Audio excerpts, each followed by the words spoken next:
Baik, selamat pagi anak-anak. Kita bersyukur kalau pada pagi hari ini kita bisa bertemu lagi. Bagaimana kabarnya? Ya, puji Tuhan. Tidak terasa, eh, kamu semua sudah di akhir semester dan akan naik ke kelas 12 dan kita juga akan belajar bagaimana ke depan untuk meraih cita-citamu dan materi pembelajaran pada pagi hari ini sudah di akhir dari bab 14 remaja dan cita-citanya. Sebelum kita memulai pembelajaran, mari terlebih dahulu kita berdoa bersama-sama. Tuhan Bapa di dalam sorga, pada pagi hari ini bersama dengan anak-anak-Mu kelas 11, kami datang menghampiri hadirat-Mu. Kami bersyukur dan berterima kasih kalau Tuhan sudah menyertai kami sehingga kami boleh ada di ruangan ini untuk bersama-sama belajar pendidikan agama Kristen. Kami menyerahkan hati kami, pikiran kami, perasaan kami, dan juga mohon hikmat yang dari Tuhan. Dan pada kesempatan ini kami juga berdoa untuk Sivitas Akademi SMK Negeri 2. Tuhan memberkati Bapak Kepala Sekolah, Bapak Ibu Guru, para siswa, dan juga seluruh keluarga besar kami dan keluarga besar SMK Negeri 2. Dan tak lupa kami juga berdoa untuk bangsa dan negara ini, di mana saat ini sedang mengalami musibah oleh karena adanya virus corona. Tuhan memberkati agar semua para pemimpin kami diberikan hikmat untuk menyelesaikan persoalan ini. Terima kasih Tuhan, kami menyerahkan pembelajaran pada pagi hari ini ke dalam tangan pengasihan-Mu di dalam nama Tuhan Yesus. Amin. Ya, baik. Sebelum kita memulai pembelajaran, kita nyanyikan lagi pujian. Kita belajar bernyanyi karena sehubungan dengan cita-cita kita ke depan. Ada lagu yang sangat bagus untuk kita pelajari. Demikian, saya coba nanti anak-anak bisa mengikuti, ya. Tak ku tahu kan hari esok, namun langkahku tegap. Bukan surya ku harapkan, karena surya kan lenyap. Oh, tiada ku gelisah akan masa menjelang. Ku berjalan serta Yesus, maka hatiku tenang. Banyak hal tak ku pahami akan masa menjelang, tapi terang bagiku ini tangan Tuhan yang pegang. Ya, suara Pak Ojak agak kurang enak didengar, tapi kita bersyukur bahwa lagu ini sangat menolong kita untuk mengingat bahwa masa depan kita itu tergantung sepenuhnya kepada Tuhan. Anak-anakku yang saya kasihi, siapa di antara kalian yang mengerti definisi cita-cita? Ya. Banyak orang tidak mengerti yang namanya cita-cita. Ada yang berpikir bahwa cita-cita itu sama seperti hobi, cita-cita itu sama seperti kita mau melamar kerja, oh cita-citaku seperti ini dan lain sebagainya.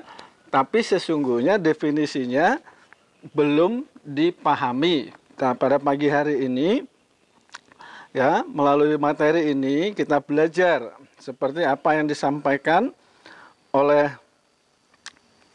penulis dalam buku ini, bahwa definisi cita-cita adalah suatu impian, harapan seorang akan masa depannya. Bagi sebagian orang, cita-cita itu adalah tujuan hidup, dan bagi sebagian yang lain, cita-cita itu adalah mimpi belaka. Nah, bagi orang yang menganggap bahwa tujuan hidupnya, maka cita-cita adalah sebuah impian yang dapat membakar semangat untuk terus melangkah maju dengan langkah yang jelas dan pasti dalam kehidupannya. Nah, sekarang bagaimana dengan kalian? Ya, sekarang apakah kalian berpikir bahwa cita-cita itu sama dengan hobi, ya, sama dengan kebiasaan-kebiasaan, ya? Tapi yang perlu kalian tahu bahwa cita-cita itu harus dipersiapkan. Ya, cita-cita untuk meraih satu cita-cita itu harus dipersiapkan. Nah, dulu Pak Ojak sebenarnya bercita-cita jadi tentara, ya kan? Tapi karena kondisi, ya karena dari bapaknya tinggi, tapi ibunya pendek lah hasilnya. Jadi Pak Ojak di tengah-tengah, makanya waktu mau tes tentara udah nggak bisa, kan begitu. Lalu ya kembali lagi, bagaimana supaya kita bisa menemukan cita-cita kita untuk masa depan kita. Sebagai anak-anak Tuhan, kita harus membawa cita-cita itu, harapan kita kepada Tuhan. Lah, lewat apa? Ya lewat persekutuan doa. Ya, dengan berdoa, meminta kepada Tuhan, ya hikmat yang dari Tuhan. Tuhan, apa yang harus saya lakukan di masa depan saya? Apa yang Tuhan siapkan untuk masa depan saya supaya saya bisa meraih itu. Nah, dengan kita menemukan jawaban dari Tuhan, ya, kita mendapatkan jawaban dari Tuhan, maka kita harus terdorong, ya, dengan semangat lah untuk meraih cita-cita itu. Misalnya kamu sudah mendapat seperti diberikan Tuhan hikmat lah, ya. Jadi bagaimana menentukan kalau ini dari Tuhan?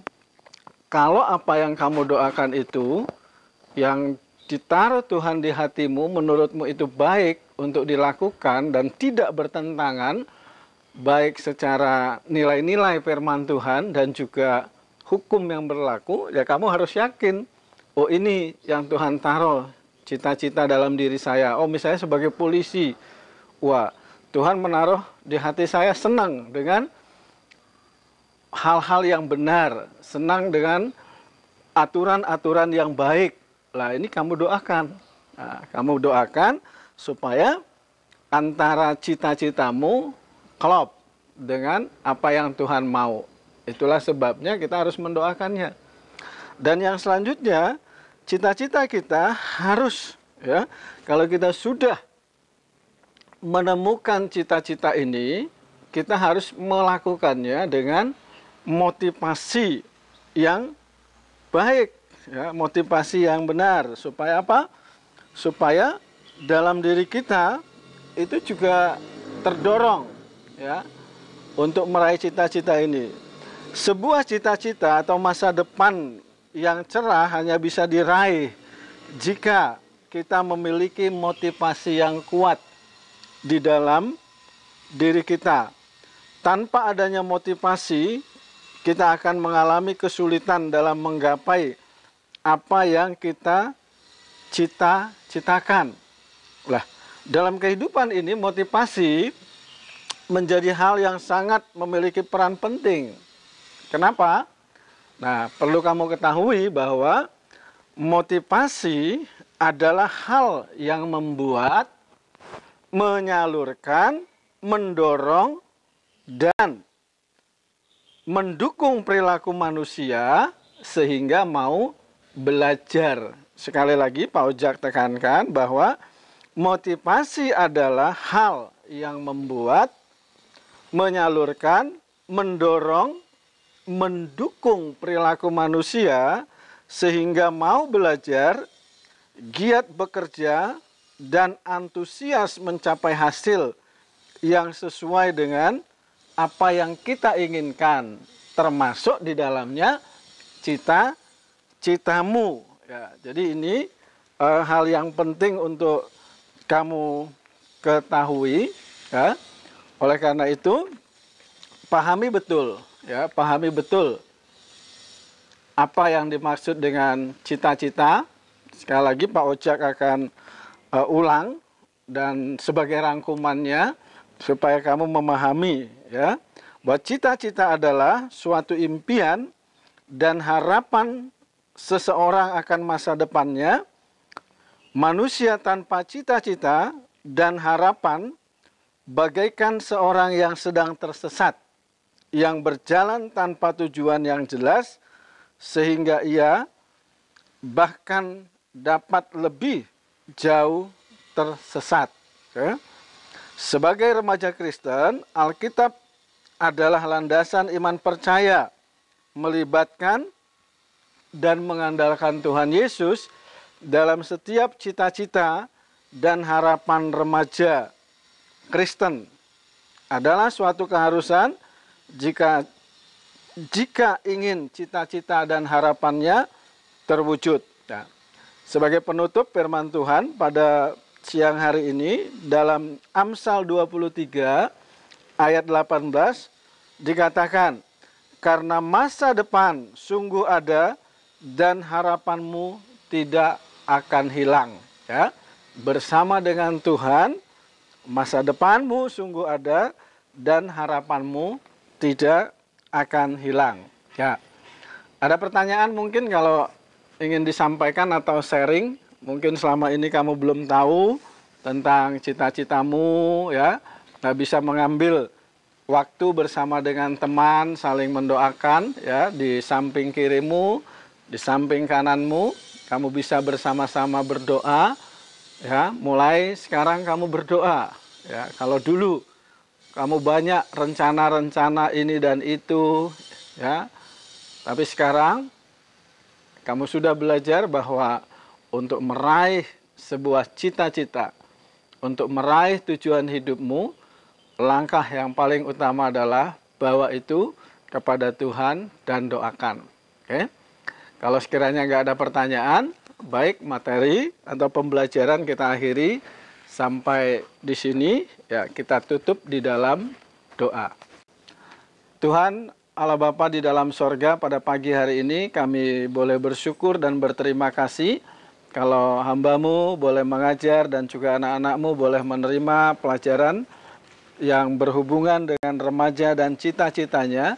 Biarlah kiranya pembelajaran ini sungguh-sungguh dipahami dan selanjutnya anak-anak-Mu boleh bergumul bersama dengan Tuhan dan juga dengan teman-temannya yang lain untuk meminta, untuk memohon kepada Tuhan akan apa yang Tuhan siapkan bagi masa depan mereka sehingga mereka boleh bercita-cita sesuai dengan kehendak Tuhan. Kami berdoa, bersyukur dan menyerahkan hidup kami kepadamu dan kami akhiri pembelajaran pada pagi hari ini dalam nama Tuhan Yesus. Amin. Baik, terima kasih. Sampai bertemu. Ya, selamat mengikuti pembelajaran yang baru, yang selanjutnya. Tuhan memberkati.